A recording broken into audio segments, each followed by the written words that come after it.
এক রাত, এক অভিযান, আর এক দেশের প্রেসিডেন্ট উধাও।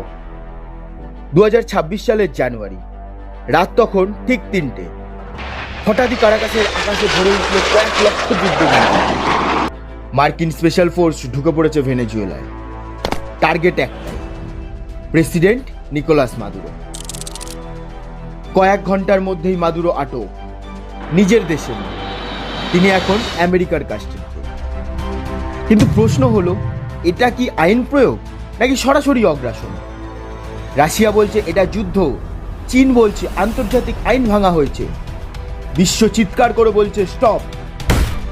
কিন্তু এখানেই শুরু আসল গল্প। ভেনেজুয়েলার নিচে কি আছে জানেন?